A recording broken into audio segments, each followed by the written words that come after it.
কোনো Rafael fighter jet Pakistan দ্বারা ধ্বংস হয়েছে কিনা সেটার কোনো আপডেট ভারতের তরফ থেকে দেওয়া হয়নি। ভারত অপেক্ষা করছে পাকিস্তান কতটা মিথ্যা কথা বলে তার উপর, এবং আস্তে আস্তে সব আপডেট সামনে আনবে।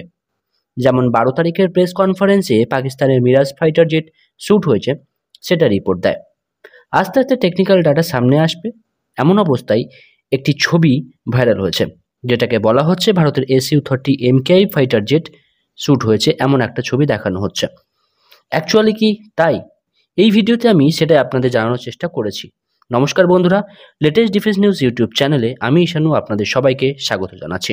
আগে ছবিটা দেখুন, এটা হলো সেই ছবি। এই ছবি নিয়েই বাংলাদেশের নিজেকে সো কল্ড ডিফেন্স এক্সপার্ট ভাবে এমন এক ব্যক্তি যে পোস্ট করেছে, এটাকে পোস্ট করে বলছে এটা SU-30 MKI এর ক্রাশ পিকচার। এর কারণ কি?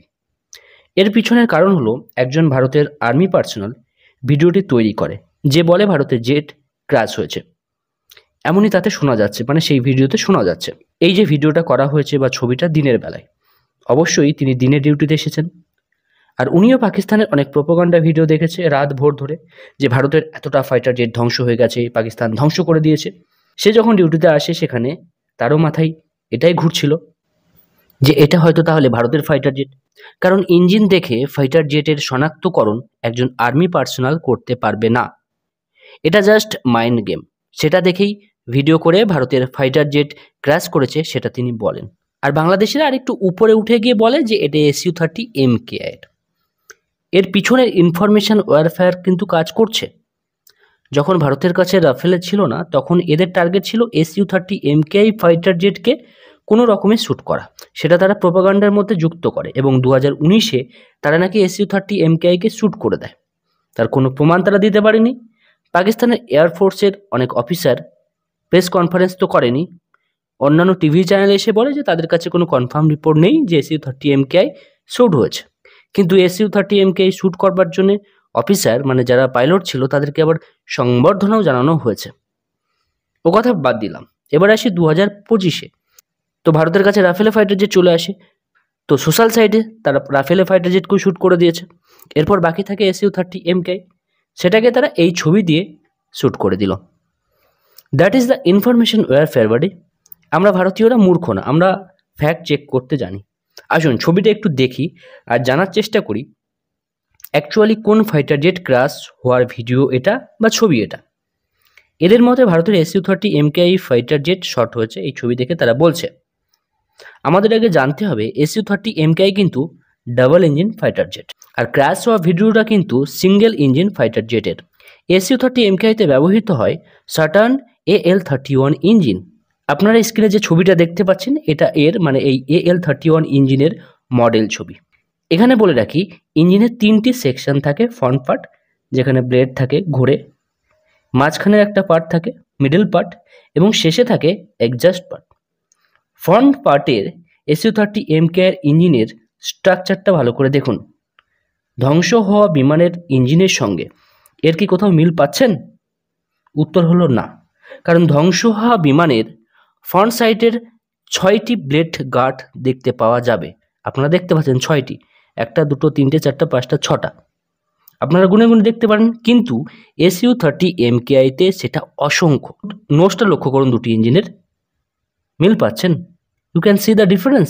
অবশ্যই ডিফারেন্স আছে। ধ্বংস হওয়া বিমানের নোজটা অনেকটা বেরিয়ে আছে।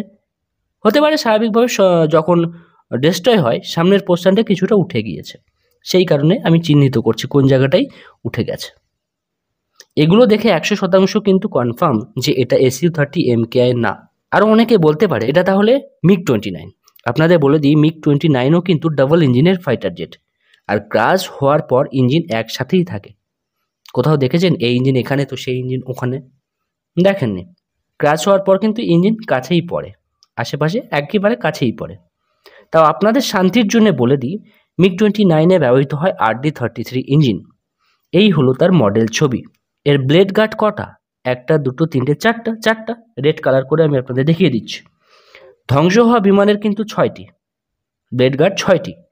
MiG-29-এরও জানেন। আপনারা বলতে পারেন MiG-21 হয়তো। MiG-21 অনেক পুরনো ফাইটার, তাও তো ভারত ব্যবহার করে। আপনারা ভাবতে পারেন হয়তো এটা সিঙ্গেল ইঞ্জিন যেহেতু। তো MiG-21-এর ইঞ্জিন হচ্ছে R-25 এটা তো হবেই না। তাহলে বাকি থাকে কে? পাকিস্তান। তো মানে পাকিস্তানের ফাইটার জেট হবে। পাকিস্তানের ফাইটার জেটের মধ্যে আছে মিরাজ 3, JF-17, J-10C। প্রথমে আসি মিরাজ 3 বা মিরাজ 5 এর কথায়। এতে ব্যবহৃত হয় অ্যাটার 9 ইঞ্জিন, ছবিতে দেখতে পাচ্ছেন। তো এই অ্যাটার 9 এর যে ব্লেড গার্ড সেটা একটু গুনুন ভালো করে। 1টা 2টো 3টে 4টা 5টা 6টা, ঠিক আছে? ধ্বংস হওয়া জেটের ব্লেড গার্ডও কিন্তু 6টা। তাহলে এটি হওয়ার সম্ভাবনা কিন্তু আছে। এবার আপনাদের প্রশ্ন, এই জেট ভারতে কেন আসবে? দেখুন, এয়ার রেডের জন্য তো মিরাজ 3 বা মিরাজ 5 আসবে না, আসলে গ্রাউন্ড অ্যাটাকের জন্যই আসবে, হয়তো এসেছিল। সবার শেষে আমাদের কাছে থাকে JF-17। এটাও কিন্তু সিঙ্গেল ইঞ্জিন যুক্ত ফাইটার জেট। এতে দুটি দেশের ইঞ্জিন ব্যবহার করা হয়, একটি রাশিয়ার RD-93 আর একটি WS-13 ইঞ্জিন, এটা চায়না তৈরি। WS-13 গুলি প্রধানত JF-17 ব্লক 3-তে ব্যবহৃত হচ্ছে। রাশিয়ার RD-93 RD-33 একটি ভ্যারিয়েন্ট। সো এরও ব্লেড গার্ড কিন্তু 4টি। তাহলে JF-17 এর RD-93 ইঞ্জিন ব্যবহৃত ফাইটারগুলি না, বাকি থাকে WS-13 ইঞ্জিনযুক্ত JF-17 ব্লক 3 গুলি। ছবিতে আপনারা WS-13 ইঞ্জিন দেখতে পাচ্ছেন। এটা চীনের একটি এয়ার শোতে দেখানো হয়েছে ছবিটা। এই ইঞ্জিনের ব্লেড গার্ড কটা একটু গুনুন ভালো করে। 1টা 2টো 3টে 4টা 5টা 6টা। এবারে সামান্য মাথায় বুদ্ধি থাকলে মানুষ বুঝে যাবে যে ফাইটার জেটটি ক্র্যাশ হয়েছে তারও কিন্তু ব্লেড গার্ড 6টি। সেই ফাইটার জেটটি পাকিস্তানের মিরাজ 3 বা 5 অথবা JF-17 ব্লক 3 হবে। Confirm, 100% confirm. ভারতের কোনো ফাইটার জেট কিন্তু এটা হবে না। এবারে যারা বলছে এটা SU-30 MKI, তারা এটা প্রমাণ করুক যে যে ছবিটা দেখানো হচ্ছে, ক্র্যাশ হওয়া যে ফাইটার জেট ছবিটা দেখানো হচ্ছে, এটা SU-30 MKI এর। তারা কিন্তু পারবে না, ফ্যাক্ট চেক করেও তারা পারবে না। সোশ্যাল মিডিয়াতে ফেক ন্যারেটিভ চালানো আর প্রমাণ করবার মধ্যে পার্থক্য আছে। সো ছবিতে দেওয়া ধ্বংস হওয়া ফাইটার এয়ারক্রাফটটি JF-17 ব্লক 3 অথবা মিরাজ 3 অর মিরাজ 5 কনফার্ম।